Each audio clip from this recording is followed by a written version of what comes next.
by Sharon Maris. News reporter Donald Trump has backtracked on his claim that he didn't see any reason why Russia would be involved in U.S. election meddling.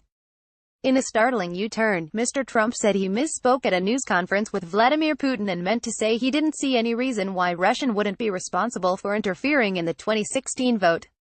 The U.S. president said, "There is a need for some clarification," adding that what he meant should have been obvious. "I thought it would be obvious but would like to clarify in case it wasn't," he said. "In a key sentence in my remarks I said the word would instead of wouldn't." 028 video. That was strange. Trump plunged into darkness. Mr. Trump was speaking after returning from a summit in Helsinki to widespread anger over his performance during a news conference with Russian leader Vladimir Putin.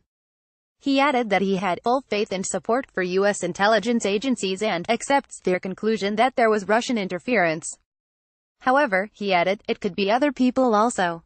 A lot of people out there. There was no collusion at all.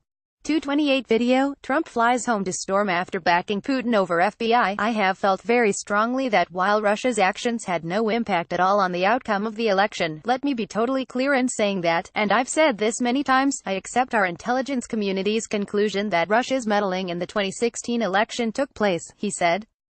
Mr. Trump failed to condemn Russia's alleged interference on Monday, instead saying, "I have great confidence in my intelligence people, but I will tell you that President Putin was extremely strong and powerful."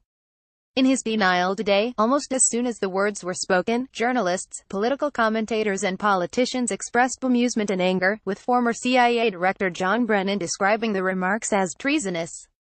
Image. Donald Trump was criticized for what he said while stood with Vladimir Putin. Could Trump be impeached after disgraceful news conference with Putin?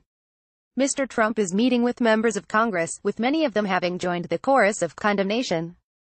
Speaker of the House Paul Ryan said earlier, "Let's be very clear, Russia meddled in our election." Mr. Ryan added that Congress would make sure Russia was not able to get away with election meddling again. Mr. Trump's pliable manner at Monday's summit with Russia had been in stark contrast to the combativeness he had displayed towards NATO allies last week, and Mr. Ryan felt the need to issue reassurance that the U.S. stands by NATO allies and all countries facing Russian aggression. Reacting to Mr. Trump's turnaround, Senate Minority Leader Chuck Schumer said, "24 hours is too late and in the wrong place."